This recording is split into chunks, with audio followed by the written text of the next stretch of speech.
So good evening to the honorable ladies and gentlemen. My name is Hanina Izzati Khairol Mokhtar. Sorry, before that, can you all hear me? Yes. Yeah, here. But can you check that you can move the slide that we share? Share which one? We already shared the control of the slide to you. Can you move? Yeah, you can move it, right? Okay. Okay. Thank you. All right, okay, thank you. Okay, so today I'm going to talk about our team's research project entitled Prostate Specific Antigen Glycan Binding Profile Analysis based on Enzyme-Linked Lectin Assay and Storage Effect. So this is our topic for today. I'm going to bring you from the research background, the problems, our objectives, the materials and methods used, the results and discussion, and also lastly, the conclusion of this project. Okay, so this research is initially focused on the prostate cancer, which had recorded above 1 million cases worldwide with more than 350,000 deaths in 2018. What's more, this case number is expected to increase by approximately 80% in 2040. Since this condition is a major health concern in men, there were some methods approved by the US FDA to screen for this prostate cancer, such as PSA test, digital rectal examination, prostate health index, and prostate cancer antigen 3. However, the methods such as PSA test and DRE had caused overdiagnosis, which had resulted in unnecessary biopsies and treatment of aggressive cancers. And the methods such as PHI and PCA3 had insufficient sensitivity to screen for prostate cancer. So this is where the use of PSA glycan, a type of carbohydrate, came in. It has been reported that PSA glycoprofiling is a promising approach to increase the screening specificity such that prostate glycan index could help in discriminating aggressive and indolent prostate cancer. Okay, moving on to the real problems, as I said before, the PSA glycoforms can be used to discriminate aggressive and indolent prostate cancer. But currently the methods used are most instrumental based, such as HPLC, mass spec, and nuclear magnetic resonance or NMR, which are expensive. These methods also require professional operators and require high purity of target glycan. Besides, determining on the type of analysis, the protein may need to be treated for glycoprotein enrichment, and therefore it is not fully ready for such high throughput screening methods. So to overcome these problems, lectins and enzyme-linked lectin assay, or known as ELA, has been introduced. Since lectins can specifically bind to the target glycans without pre-treatment, and enzyme-linked lectin assay, ELA, is a labeling technique used especially in glycoprofiling studies. ELA was reported to have huge potential in clinical diagnosis of prostate cancer due to its simplistic, high throughput, and does not require highly skilled personnel. And taking all of those into account, we aim to develop a simple ELA for PSA glycoprofiling, which can be used to differentiate sialic acid linkage in PSA glycoforms. Specifically, we wanted to obtain the binding pattern of the sialic acid linkage in normal PSA, and also we wanted to determine the stability of the assay components when stored at room temperature for 2 months. So in our research, enzyme-linked assay, ELA, is the vital procedure. So looking at the diagram, we use multi-well plates and starting from incubation of normal PSA obtained from human semen. And then we added carbo-free blocker, which is a type of blocking agent to block any interferences and non-specific binding. And then we added lectins accordingly and neutral-BD HRP for labeling.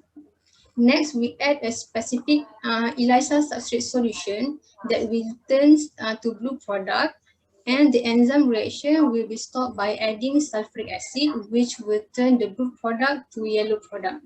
And this enzyme assay will be read at wavelength of 450 nanometer. And this is the schematic construction for the overall method. Based on the LR development, we divided into two parts according to each specific objective. So for the first one, we focus on the generation of PSA glycan profile and binding curves at various PSA concentration. We observed on the specific binding between lectins and PSA, and also the maximum binding and the significant increase between all the lectins used.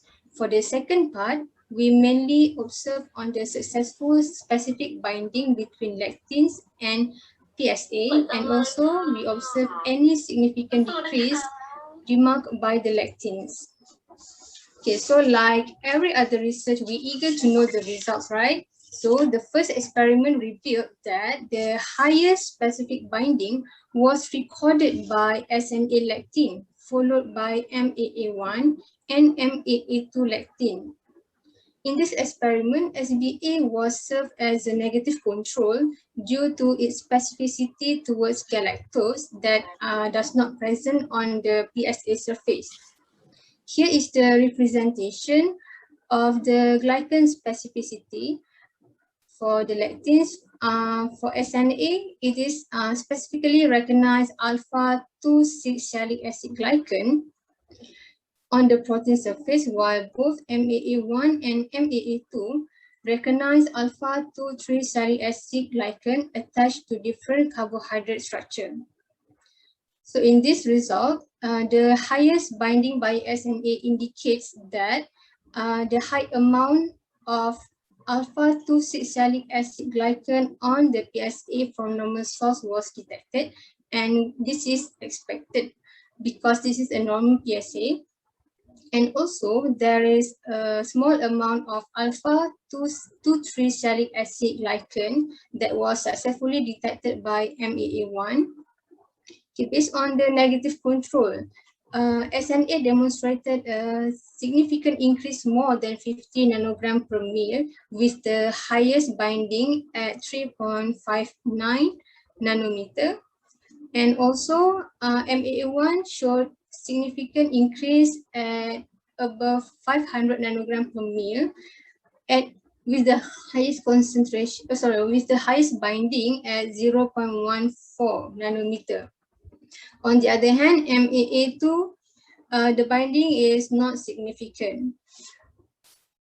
Okay, in the same experiment, the binding curves were generated to determine the maximum binding, the Bmax, achieved by SNA and MAA1. From figure 1b, the Bmax value for SNA were measured at 3.6 nanometer, showing that the binding was saturated at PSA concentration of 5,000 nanogram per ml, or specifically at 176 nanomolar PSA. And also the MAA1 from figure 1c, the Bmax value was noted at 0.13 nanometer, which was saturated at 141 nanomolar PSA. So here we have achieved our first specific objective.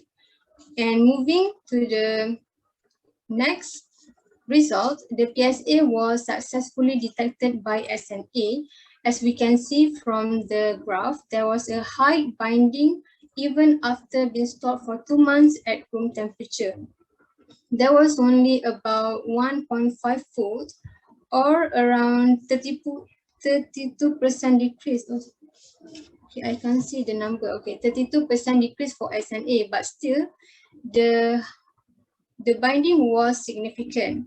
Okay, compared to MA1 and MAA2, the binding before and after the tested condition was not significant. Despite of that, this experiment revealed that all the assay components used in the study were stable, and could retain a high level of activity. So here we have achieved another specific objective.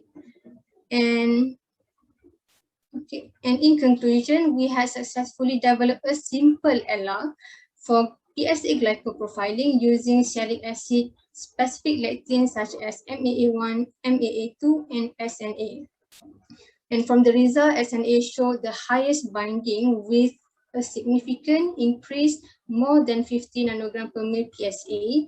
And this is relevant to the normal PSA used in this study, which harbors alpha-2,6 salicylic acid glycan. And also a small amount of alpha-2,3 salicylic acid glycan also revealed as indicated by MAA1. And furthermore, SNA still showed high binding even though the assay components had decreased in activity, showing that the assay components were thermally stable even after being stored at room temperature for 2 months.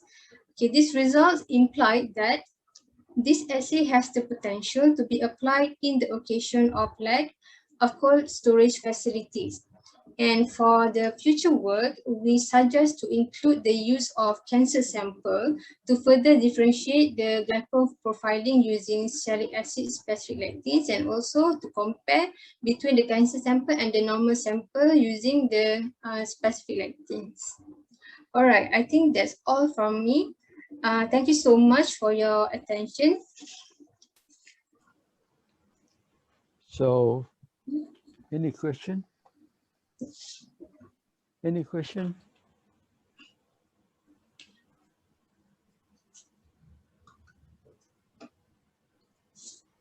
No? No. So, it's my question again. Yes. Okay. Okay. I think I would like to know that the glycoprotein of the PSA from the patient and from the normal people, they are different, right? They are different. Yes, they are different for patients with confirmed prostate cancer. The glycans will be alpha-2,3 salicylic acid. The amount of alpha-2,3 salicylic acid glycan in prostate cancer will increase and elevated, while alpha-2,6 salicylic acid glycan in prostate cancer patient will be decreased.